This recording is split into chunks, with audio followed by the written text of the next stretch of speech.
नमस्कार दोस्तों, स्वागत है आप सभी का एक और रोचक और जानकारी से भरपूर वीडियो में।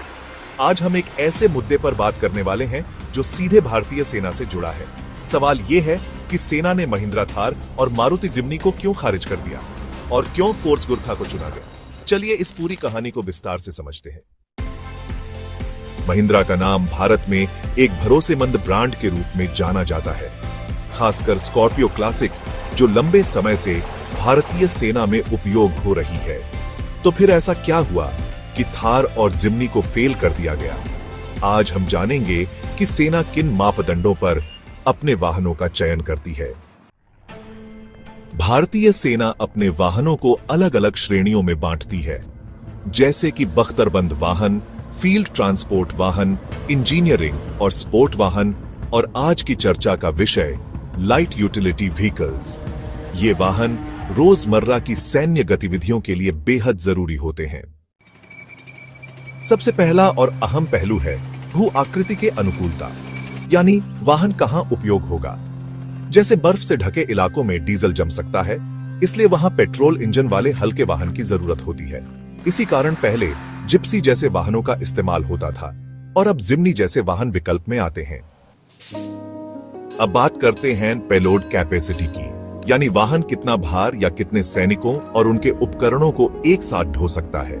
जिम्नी GS 500 श्रेणी में आती है, जबकि टाटा सफारी जैसे वाहन GS 800 में। वहीं फोर्स गुरखा 1500 किलोग्राम की पेलोड क्षमता देती है, जो जिम्नी के 400 किलोग्राम और थार के 600 किलोग्राम से कहीं ज्यादा है। अब बात करते हैं स्थानीय निर्माण की। सेना उन वाहनों को प्राथमिकता देती है जो पूरी तरह भारत में बनाए जाते हैं। इससे न सिर्फ स्पेयर पार्ट्स जल्दी उपलब्ध होते हैं, बल्कि मेंटेनेंस भी आसान होता है। फोर्स गुरखा पूरी तरह से भारत में बनती है और कंपनी पहले से ही सेना को वाहन सप्लाई करती रही है, जबकि थार और जिम्नी का असेंबली वर्क भारत में होता है, लेकिन गुरखा की कस्टमाइजेशन क्षमता उसे आगे रखती है। जहां तक कस्टमाइजेशन और मॉडिफिकेशन की बात है, सेना को ना तो लग्जरी फीचर्स चाहिए, ना ही ज्यादा इलेक्ट्रॉनिक्स।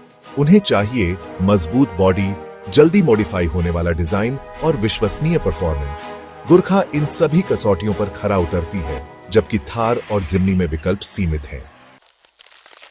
सेना किसी भी वाहन को अपनाने से पहले कड़े परीक्षण करती है। गुरखा का इंजन पिछले 30 से 40 वर्षों से भरोसेमंद साबित हो चुका है और इसकी मेंटेनेंस सुविधा पहले से तैयार है। तो सवाल उठता है, थार और जिम्नी को क्यों नहीं चुना गया? दोनों ही वाहन सिर्फ 3 डोर या 5 डोर वर्जन में आते हैं, जबकि गुरखा में पिकअप वेरिएंट समेत कई मॉडल उपलब्ध हैं। इसके अलावा गुरखा का इंजन पावर भी ज्यादा है। टोइंग कैपेसिटी यानी खींचने की ताकत में भी गुरखा दोनों से आगे निकलती है। यही कारण है कि सेना ने थार और जिम्नी को नहीं चुना। अगर देखा जाए तो फोर्स गुरखा हर उस कसौटी पर खरा उतरता है जो सेना की जरूरतों के मुताबिक है। भरोसेमंद, ज्यादा पेलोड, पूरी तरह देश में बना और जरूरत के हिसाब से मॉडिफाई होने वाला। तो दोस्तों, आपका क्या मानना है? क्या वाकई गुरखा भारतीय सेना के लिए सबसे उपयुक्त विकल्प है या थार और जिम्नी में कुछ खास है? आप इनमें से कौन सी गाड़ी लेना पसंद करेंगे? कमेंट में जरूर बताएं। अगर आपको यह वीडियो जानकारीपूर्ण लगा हो तो इसे लाइक और शेयर कीजिए और ऐसे ही रोचक वीडियो के लिए चैनल को सब्सक्राइब जरूर करें। मिलते हैं अगले वीडियो में।